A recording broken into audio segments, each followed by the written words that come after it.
I think we've gone through such dramatic change in ways that most of us couldn't predict. We've had experiences in work and outside of work that no one 5 years ago could have painted the picture. And it's natural in those situations to want to go back to what felt comfortable, to want to go back to what worked for you then. But we can't go back. And if we're really honest with ourselves in our businesses and our other organizations, some things weren't working before the economic crisis. So now we've got to create some new behaviors. We've got to create some new expectations.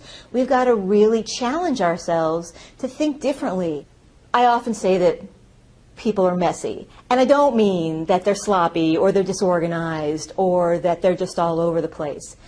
I mean that the state of the human being is that we have emotions. We have reactions. What I think is not the same thing that you think, and we could see the exact same situation happen. A great leader understands that that's going to be the nature of not just a creative process, but just getting work done, getting business done, and allows some flexibility for the differences in people and for how people aren't neat and lined up just like widgets on a factory line. We're done with those days. Even in our manufacturing processes, we can't have black and white processes that don't involve human connection and human being.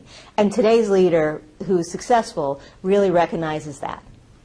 You can't hide behind a BlackBerry and be a leader. You have to connect in different ways. You have to be out communicating, get close to what's happening in your company and in your world. So clearly, some of the behaviors we need from leaders in the future are going to be around communication and connection, and that's the only way that you motivate and inspire new ways of doing work. The key point that I'd want today's business leaders to take away is that we have to stop living in fear and hesitation. We have to really recognize that we need to be bold, we need to be challenging of ourselves, and it may not always be simple. But our employees want that. We think they want their heads down and they want things to be very calm and very organized and predictable. But our employees want to be connected to a bigger purpose. They want to be able to make a difference. And once leaders recognize that, they're going to bring more success to themselves, to their employees, and their business at large.